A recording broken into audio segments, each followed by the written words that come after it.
welcome! It's another wet, drizzly day outside today. So I'm going to stay indoors and tackle a nice, simple sewing project. I'm planning to make some cushions. I've already made one in this beautiful velvety fabric. Now I'm planning to put some curtains up in my sitting room using this lovely velvet fabric. So I ordered several half-metre pieces of different patterns to see which one I liked best. This came out the favourite. Have I got it the right way up? Yes, I have. So this one came out the favourite, and I'm going to make some curtains with this, but not today. Today I'm going to use all the other half-metre samples I purchased to make more cushions, because they all mix and match together quite nicely. So these were my main two choices between this one and this one. I wasn't sure which I was going to go with. But while I was looking, I also saw another option that is just as beautiful. And finally I got another one, and this one doesn't actually match anything.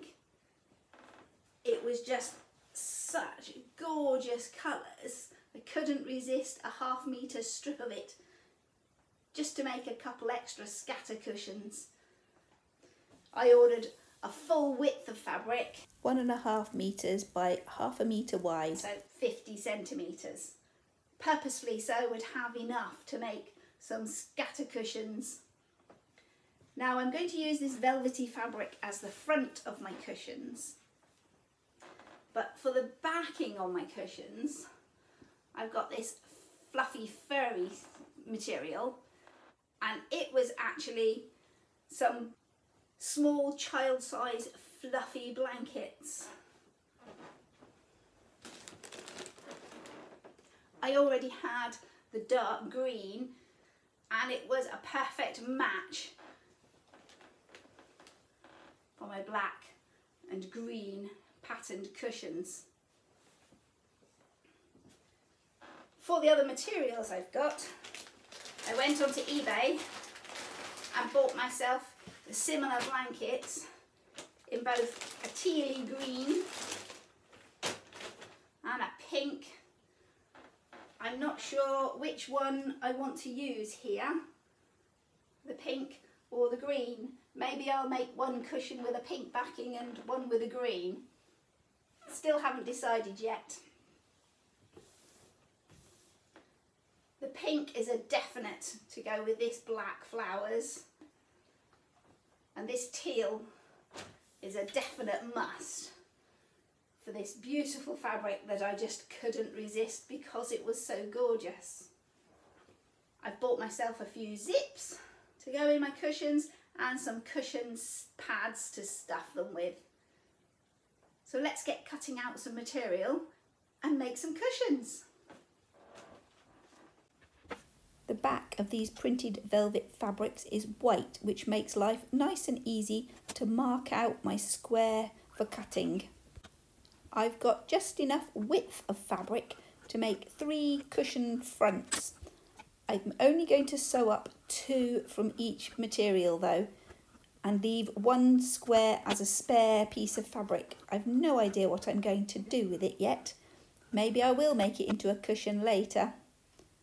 But for today, I think 6 new cushions will be quite enough, adding to the 2 I've already made. This looks very square, so I fold this over so I can square that up so that I will be 49 centimetres by, let me get the edge, 49 centimetres. Make sure I get it right, draw a line on it. There we go.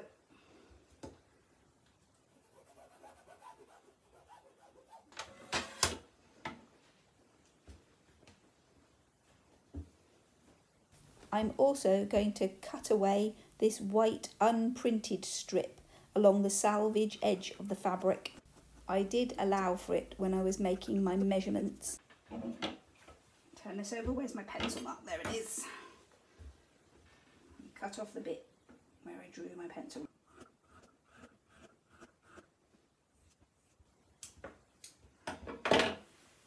Oh, and a pretty bit. That might make a nice hairband actually. Stitched in half, piece of elastic in it. A nice little scrunchie. Now I've cut out all my velvety fabric. I have enough squares to make the tops for 9 extra cushions. I'm only going to make 6 extra cushions and keep 1 square from each of my fabrics. Just put it aside. I may make a cushion out of it in the future, or perhaps I'll do something else. I don't know. So we've got the greenie pattern, the beautiful pink flowers, and this lovely teal that I couldn't resist, and my original fabric that I've already made a cushion out of. Now to cut out the fluffy bits to go on the back. I'm going to place these right sides to right side. Make sure it's flat. Let's pin this down.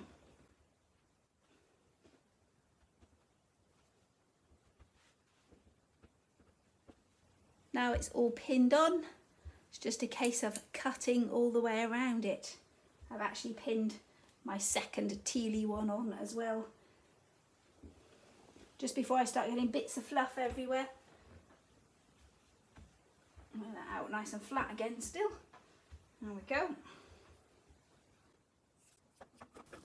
And yet more cutting out. Now this fluffy fabric doesn't need to be cut super close to what's going to be the front of your cushions. We can make some slight corrections when we're stitching it together.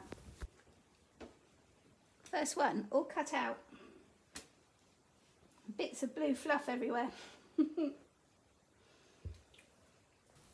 I'll carry on and get the rest of these fluffy squares cut out. I'm going to see you again when I'm ready to start putting in some zips. At last, I finally have all my fabrics cut out into nice neat squares ready to make these cushions. I've got myself a selection of zips to match as close as possible. Let's get stitching them. Now I'm going to start with my serger, but if you don't have a serger, which many sewers don't, you could just as easily use your ordinary sewing machine on a zigzag stitch for this next step I'm going to do. So on this edge of fabric, I'm going to run it through the serger. If you don't have a serger, you could do a zigzag stitch on your sewing machine. And on this edge of fabric, I'm going to run that through the serger as well. This will be the edge. I'll add a zip, and it's much easier to zigzag or serge these now before the zip's put in. That way this edge of fabric won't fray.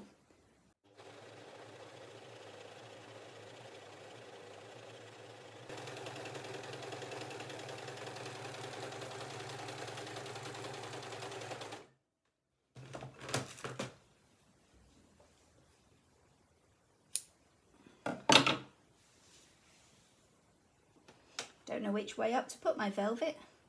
Velvet side up or down. I can see better on the white edge.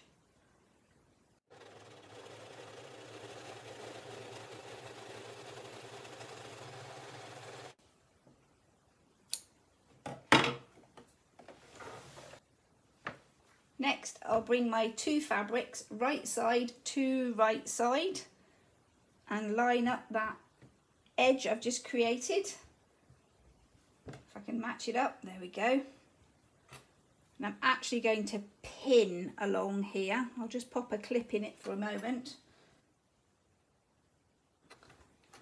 Then I'll run a single line of large stitches along this edge, joining the 2 fabrics together.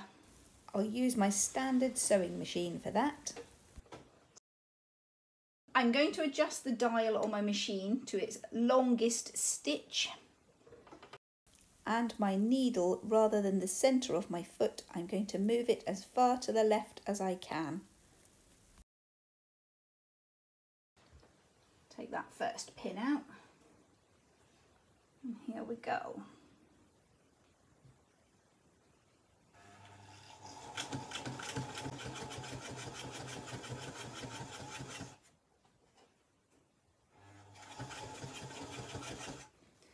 Now to put in the zip. It's a really good colour match, this one. Goes lovely with these pale pink flowers. But the idea is, hopefully, you won't see this at all once it's set into the cushion. So this seam we've just created is where I'm going to place the zip. So I'll open it out. Because all my fabrics are fluffy and velvety, I'm not going to iron this. This opened out seam is where I'm going to put my zipper. Now I notice my zip is slightly longer than I'm going to need, because it goes from edge of fabric almost to the other edge, and I really only need my opening to be about here, 1.5 inch space at each end. So I'm going to place my zip where I'd like my zipper opening to start, and when I get to the end, well actually before I get to the end of my zip, I'll do several rows of stitching back and forward across here, which means when I open and close my zip, it won't go past this set of stitches and try to unzip right to the end of the cushion. So now this is our positioning. We can put some pins in this as well. I'm going to pin both sides of my zip, so keeping the opening for my zip lined up with this seam. As I pin my way down, I'm actually going to put the pin on this side, facing the other direction. When I stitch it, I'll stitch all the way down there, across the bottom, back and forward a couple times, and then I'll stitch all the way back up the other side, and then cross here. Almost there. Couple more pins. Make sure we're still lined up with this seam. Match the opening of the zip with the seam in our fabric. Bring my sewing machine back into play. I'm going to adjust my stitch length back down to a normal size for me.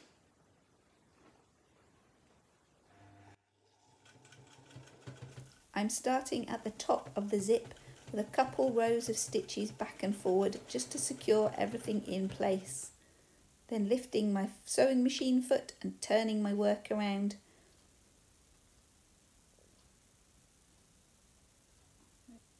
Now I'm moving my needle to the left of my foot. You can get a special zipper foot. I don't think I've got one. I'm used to fitting zips just with my normal sewing foot. Not forgetting to remove the pins as we go, and keeping the edge of my sewing machine foot close to the centre point of that zip. It tends to want to push your foot out. Now I just need to carry on working my way in a straight line down this side of the zip. I'll speed things up a little bit, so hopefully it doesn't get too boring to watch. Constantly straightening things out, making sure it's nice and flat and still in the correct position.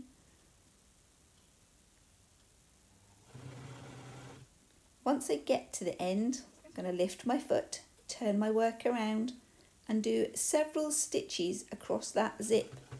As you notice, I'm not at the bottom of my zip length, I'm just as far down as I want to go. Again, lift the foot, turn your work and put your presser foot back down again. Now we'll be able to work down the opposite side of the zip in exactly the same way.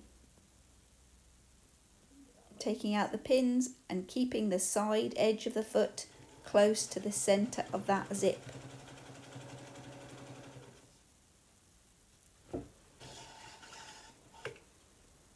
Finally, finished! Yay! Wriggle it out from under the machine. Done!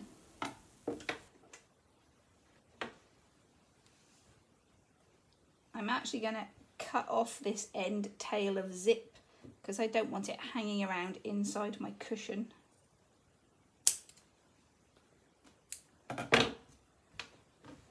Now to turn it over, tidy up my loose threads again.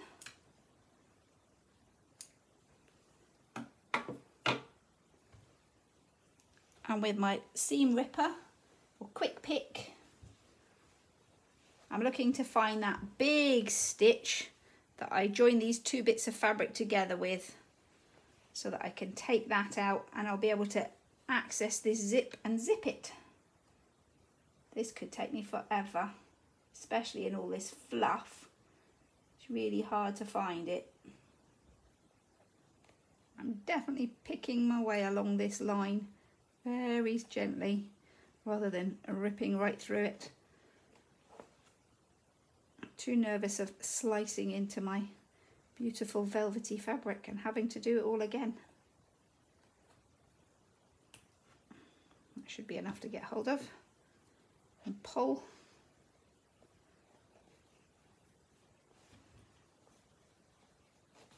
Hey, nice. I think we're in.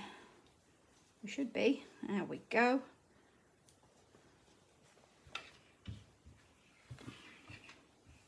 So now we should have a working zipper.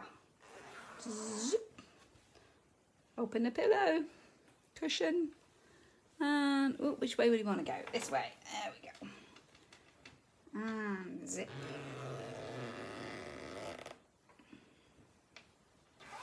Yay!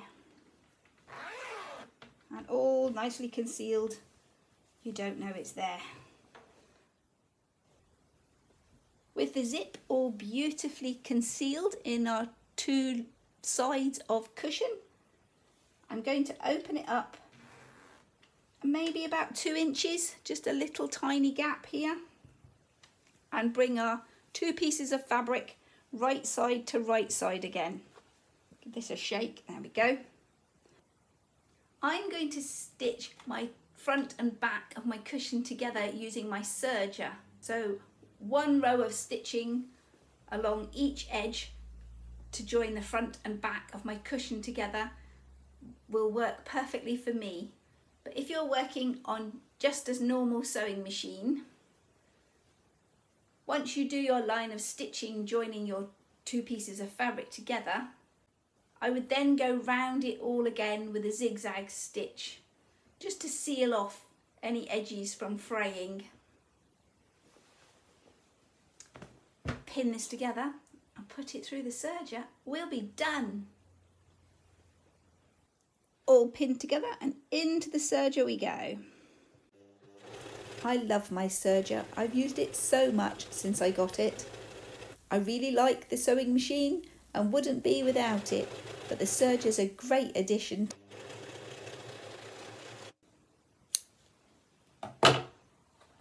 So with my serger, I'm actually going to do both side edges first.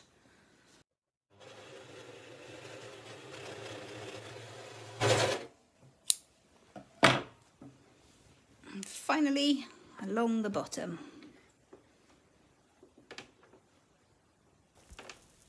Not the most exciting YouTube content, I know. I promise you, we're nearly finished. 1 more line of straight stitching and this cushion cover will be finished.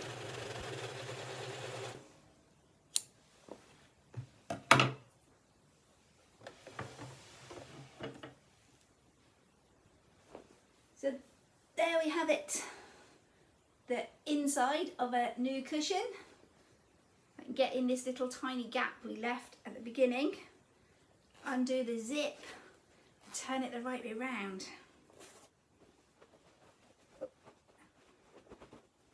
Push out the corners. And the other side zip. And I bought 2 packs of cushion stuffers to fill it with.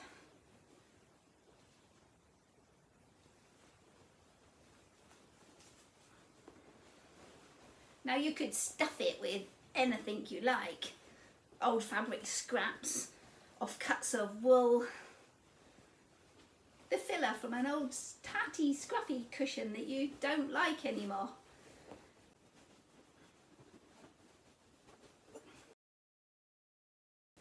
Into the corners, and where's my zip? There it is. A bit of a wrestling match, and oh, it's nice and tight and fluffy, poofed up.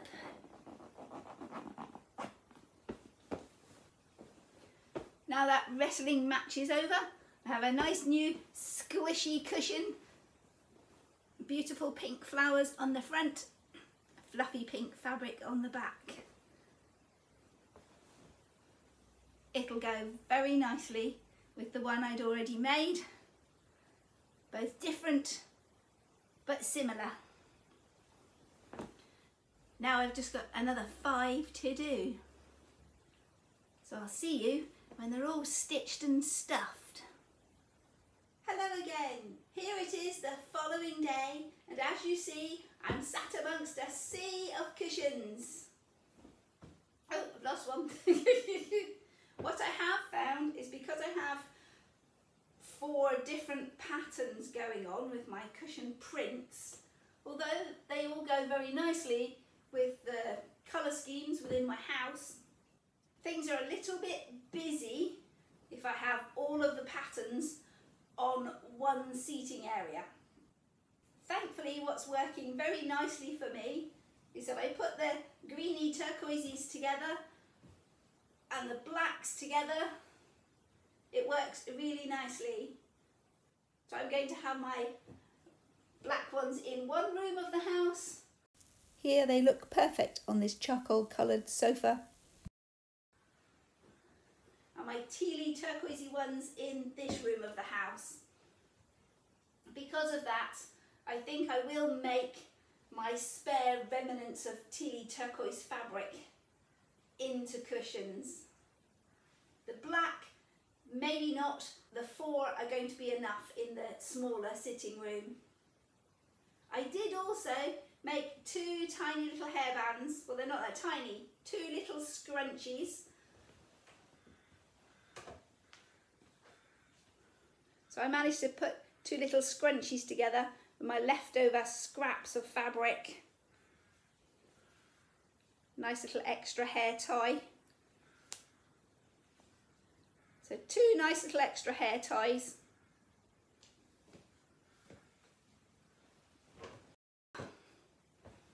Oh, it's really nice sat amongst this pile of cushions. So we've got our pinks and teals that go very nicely together. I did already have a fluffy pink that was purchased along with a fluffy dark purple. So as I say, they kind of match the colour schemes within my house already. And I love them, they're great. It took me longer than I expected, which is why it's now the next day. I think I spent a total of about 3 hours stitching them all together. But it was worth it. I've got something that I love and will always remember making. Something that's very me and very personal, because you can't go and buy them in the shops like this. Anyone can buy the material though and make their own if they want. So that's it for today. A longer video than I was expecting, but thanks for watching, and we'll see you next time. And hopefully the rain will stop. If you've enjoyed today's video, click that like button and let me know. Click subscribe and YouTube will make sure you see my next video. Bye for now, and thanks for watching. Remember, whatever you're doing, have fun doing it.